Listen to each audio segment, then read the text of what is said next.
Lembaga survei itu mengidentifikasi, mengestimasi kinerja pemerintah, menanyakan kepada masyarakat luas, publik, itu sebetulnya bias secara metodologi. Ini lagi pengamat-pengamat pinter lagi itu, 100 hari kinerja. Nggak tahu dapat nilai bagus, kecewa mereka.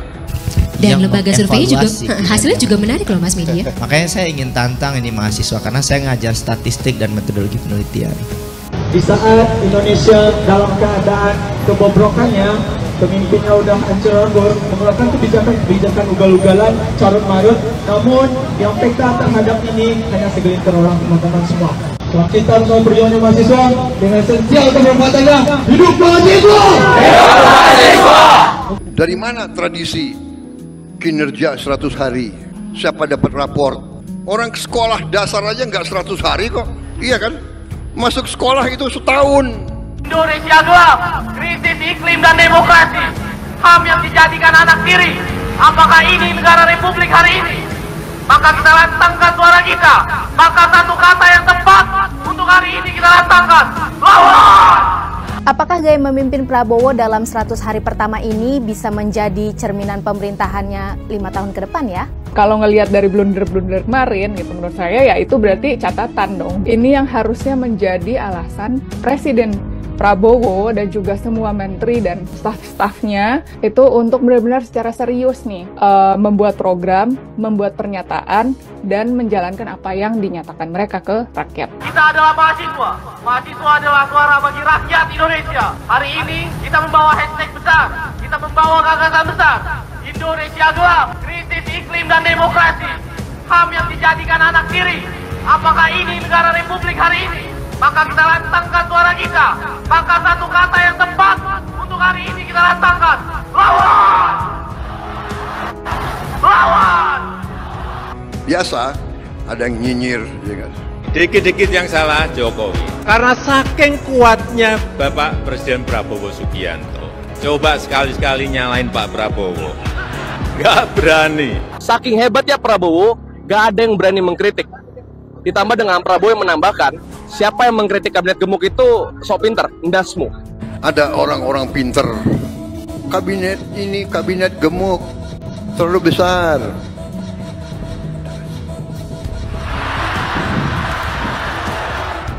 Mereka semua lupa. Di belahan dunia manapun, kekuasaan yang memimpin dengan kesombongan dan arogansi pasti jatuh di tangan rakyat. Assalamualaikum warahmatullahi wabarakatuh. Oke, kembali lagi bersama saya di channel Kosi Politik. Demo besar-besaran sedang terjadi baru-baru ini ya. Kali ini yang dituntut adalah Pak Prabowo dengan tema Indonesia Gelap. Bahkan Bung Rocky pun hadir di situ untuk melakukan orasi bersama mahasiswa ya. Dalam demo itu, mahasiswa menuntut Pak Prabowo untuk tidak semena-mena terhadap pembuatan kebijakan yang menyusahkan rakyatnya. Terdapat 13 tuntutan di situ. Salah satunya adalah tuntutan untuk menciptakan pendidikan gratis ilmiah dan demokratis, serta pembatalan pemangkasan anggaran pendidikan. Untuk lebih lengkapnya, silakan lihat detail di bawah ya. Oke, dan tanpa lama basa-basi ya, seperti apa keseruan demo dan hal apa yang terjadi di sana, serta bagaimana membaranya orasi para mahasiswa, langsung saja kita simak videonya. Saya untuk kasih kuliah oleh teman-teman Muhammadiyah. Tapi bersamaan hari ini kita tahu seluruh Indonesia lagi marah pada pemerintah. Memperbaiki semua dalil akademis. Jadilah tugas mahasiswa untuk mengendalikan politik dengan basis argumen akademis. Jadi silakan kalian punya hak untuk menentukan isi negeri ini.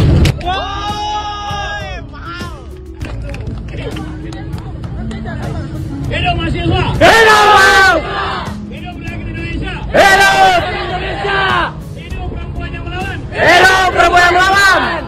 Hidup mereka yang mengerti sejarah! Hidup mereka yang mengerti sejarah! Karena kita adalah mahasiswa. Mahasiswa adalah suara bagi rakyat Indonesia. Hari ini kita membawa hashtag besar, kita membawa gagasan besar. Indonesia gelap, krisis iklim dan demokrasi, HAM yang dijadikan anak tiri. Apakah ini negara republik hari ini? Maka kita lantangkan suara kita. Maka satu kata yang tepat untuk hari ini kita lantangkan. Lawan! Lawan! Saking hebatnya Prabowo, gak ada yang berani mengkritik. Ditambah dengan Prabowo yang menambahkan, siapa yang mengkritik kabinet gemuk itu sok pinter, ndasmu. Mereka semua lupa. Di belahan dunia manapun, kekuasaan yang memimpin dengan kesombongan dan arogansi pasti jatuh di tangan rakyat. Mereka pikir mereka bisa selamanya mengeksploitasi kemiskinan untuk memberikan bansos lewat pajak rakyat demi menaikkan suara dan juga approval ratingnya. Mereka lupa rakyat bisa melawan. Mereka pikir mereka bisa berjanji hari ini, kemudian berbohong di kemudian hari, selamanya terus menerus. Mereka lupa rakyat bisa melawan. Mereka pikir selamanya mereka bisa bikin kebijakan yang ngawur, kebijakan bermasalah, kemudian jadi pahlawan, kesiangan di kemudian hari. Mereka lupa rakyat bisa melawan. Mereka pikir mereka selamanya bisa mengacak-acak aturan, membuat aturan yang membungkam. Mereka pikir rakyat akan takut. Mereka lupa rakyat bisa melawan. Pagar laut, efisiensi pendidikan, IKN, tambang di kampus, kekerasan aparat, kebijakan bermasalah, PPN 12%. Rakyat tidak lupa kepada Perdana Menteri Prabowo. Kenapa Perdana Menteri? Karena sekarang rasanya berkuasa masih Presiden Jokowi. Hidup Jokowi menjadi satu kata yang membuat kita seakan-akan masih dipimpin oleh kekuasaan korup bernama Joko Widodo. Jadi kepada Pak Prabowo, jangan lupa bahwa arogansimu dibayar dari keringat dan juga pajak rakyat. Kalau ada yang mengatakan bahwa anak muda kita, mahasiswa-mahasiswa kita sangat apolitis dan tidak lagi mau mengurusi persoalan-persoalan di luar mereka, cenderung mager, rebahan, hari-hari ini dibuktikan bahwa mereka ternyata sangat kritis dan bersedia mengambil risiko. Beberapa waktu lalu tagar kabur aja dulu muncul di jagat maya kita, dan itu menyadarkan kita tentang betapa frustrasinya generasi muda kita dengan situasi hari-hari ini, bagaimana pemerintah dan kekuasaan dikelola. Berikutnya muncul lagi adili Jokowi di tembok-tembok di seluruh penjuru negeri ini, dan itu ternyata merupakan bagian dari perlawanan anak-anak muda terhadap kekuasaan yang menindas.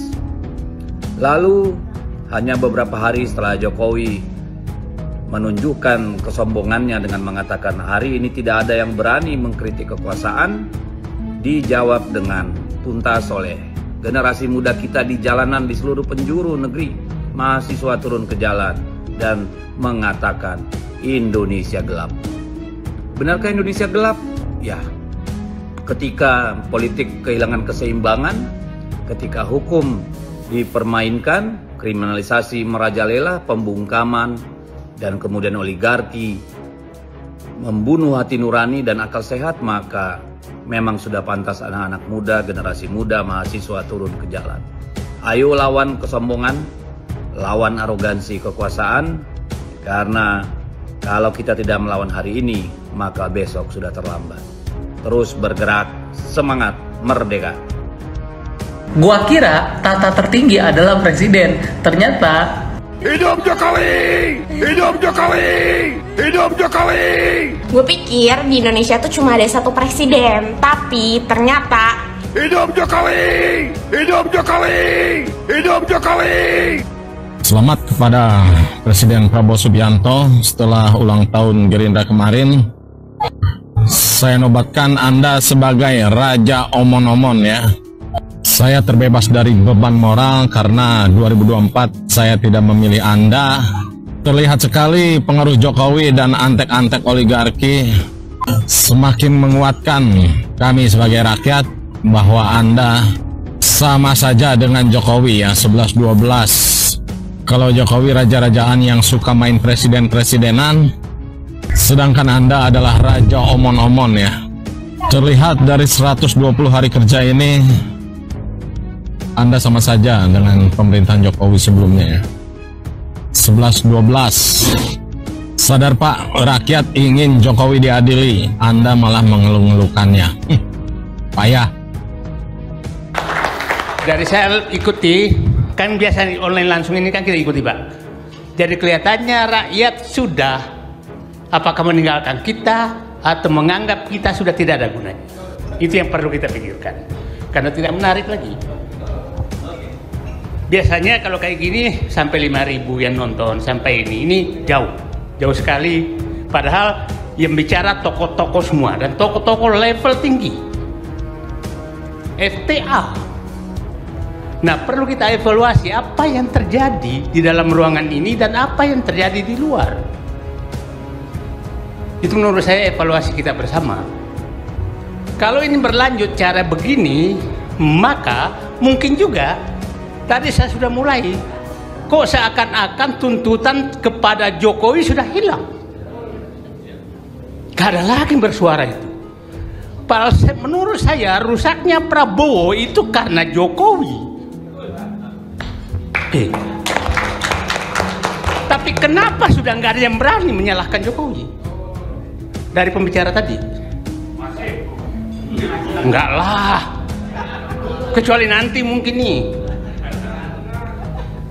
Kan begini, kita biasanya kalau pembicara yang paling kita takuti itu yang pertama keluar. Oke?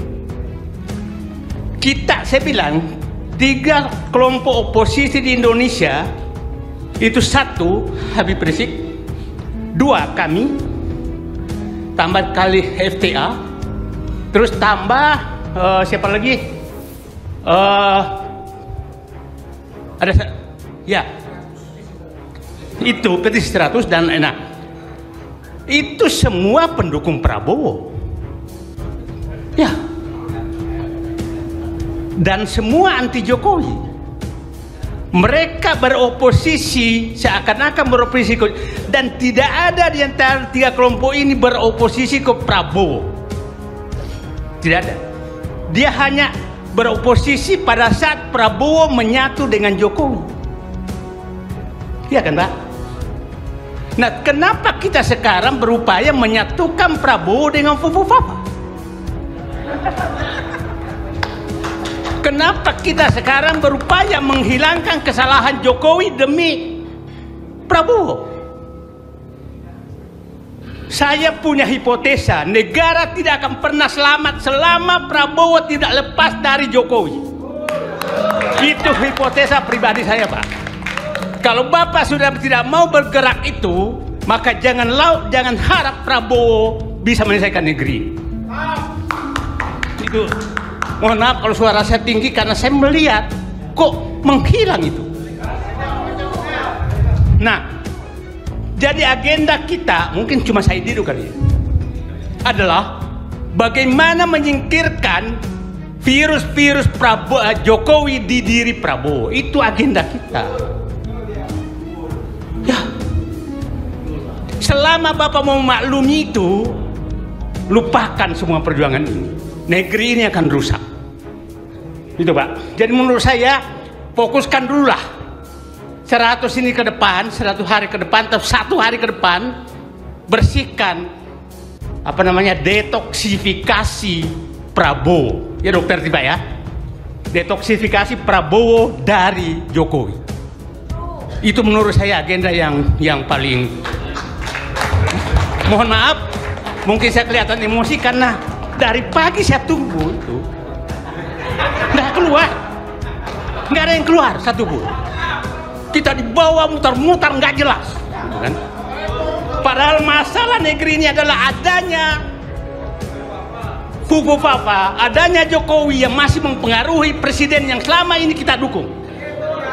Kita semua dalam ruangan ini adalah pendukung Prabowo, ya kan, Pak? Oke, mohon maaf. Oke. Nah, sekarang lupakan semua agenda itu, harapan itu. Judulnya pun saya harapan dan kelanjutan. Kalau saya judulnya atau lain kelanjutan, udah tidak ada kata lanjutan. Kalau Anda memilih masih ada kelanjutan, hati Anda masih berdua bahwa Anda pendukung kerusakan Jokowi. Itu clear. Ya,